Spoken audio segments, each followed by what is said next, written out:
Previously on the Dead Walking, we followed our survivors as they searched for a new home. Having been chased from their homes by hordes of zombies, they now find themselves with a new problem. Bandits called Rikers have been pushing them out of any location they've tried to settle in, thus leaving them homeless. This week on the Dead Walking, a now tired, injured, and hungry group looks for a new place to set up camp. After a bad run-in with the Rikers last episode, our group now finds themselves wandering the wilderness with one of them injured.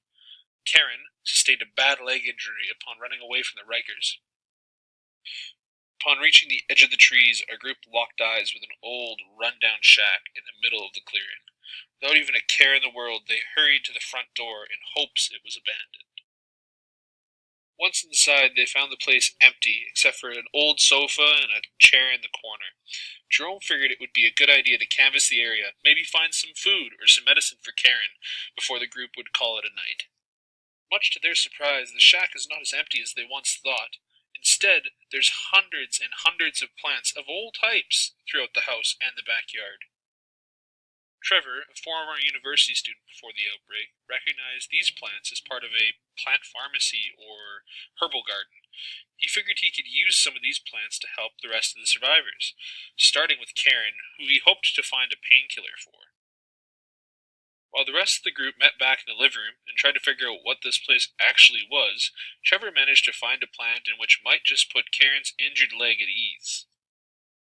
Trevor had managed to locate an opium poppy plant as well as some vinegar, in which he knew from his botany classes back in university that if boiled in water and mixed with vinegar, it could possibly cure wounds. At least that's what Galen said back in the textbook. He figured he'd at least give it a shot for Karen's sake.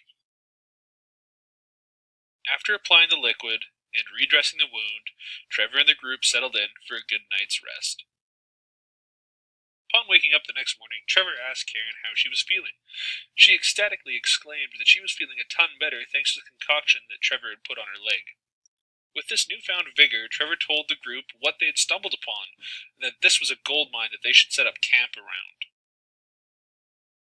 So the group set off harvesting and building up a small camp within inside the house. Jerome and Chris went out to the backyard, in which Chris had noticed some corn and bamboo growing. Chris began cutting down the ears of corn for food, while Jerome fashioned 2 blow-dart tubes from the stalks of bamboo.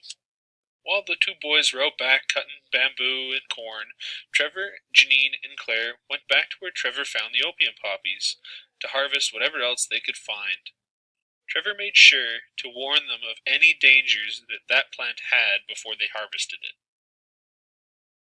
After collecting what they could, the survivors met back in the storeroom, which was really just a converted bedroom, to go over what each of them had brought back, and what else they had to get done before they secured their new home.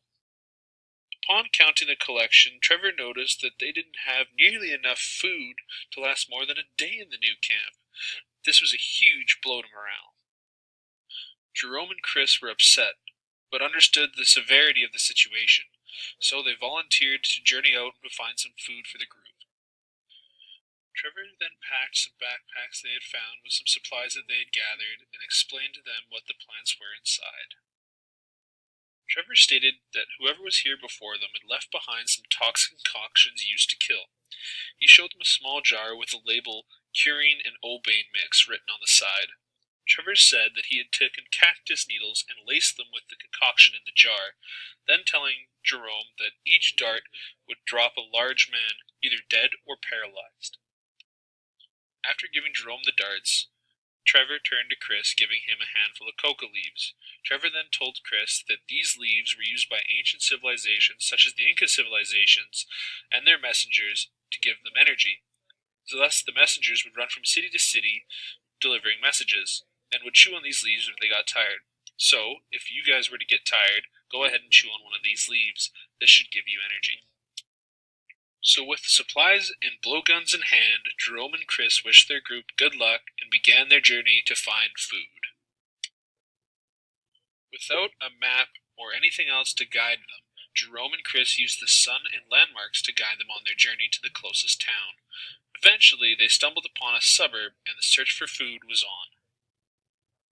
Walking up to the first house in the cul-de-sac, they found it open and empty. Chris took watch while Jerome gathered as much food as they could find and fit into their backpacks. All of a sudden, two Rikers approached the house with guns drawn. Chris turned to Jerome and warned him to hide before they could be seen. Unfortunately, the Rikers spotted the two backpacks and decided to take a closer look in the house. As the Rikers entered the kitchen where Jerome and Chris were hiding behind the kitchen table, Jerome leaned over and nudged Chris to get his attention. He said, "We should grab the blow-dart guns and stand up at the same time to try to hit them with Trevor's Curie and O'Bane darts and hope they work." Chris agreed, and at the count of 3, Jerome and Chris stood up at the same time, both hitting their targets directly in the chest with a dart. The dart did exactly what Trevor thought it would. This Curian ran into their system and immediately paralyzed them. While paralyzed, though, the O'Bane crept in and slowly stopped their hearts. Slightly scared and surprised at the effectiveness of the darts, Jerome and Chris quickly packed backpacks with all the food they had found, knowing that if there was 2 Rikers, more will soon be on the way. So they packed their bags and began their journey back home. They passed the time on their journey talking about what else Trevor could possibly make using plants, as the darts, for one thing, had surprised them on their effectiveness, as well as the use of the opium poppy to heal Karen's leg. Yet as they traveled, and the sun began to go down, they found themselves getting tired and off course. Luckily, Chris remembered the weird fact that Trevor told him about the Inca messengers and how if they got tired, they'd chew these coca leaves.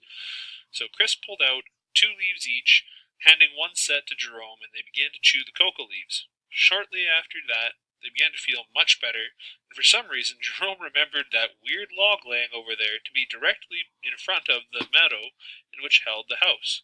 So they set back on course towards the house. As expected, Chris and Jerome saw the house on the horizon and hurried back towards awaiting friends. Next week on The Dead Walking, find out if the Rikers tracked Chris and Jerome back to the house, or if Trevor can heal Karen's leg with plants. Is the zombie horde coming after them? Maybe all this and a twist next time on The Dead Walking.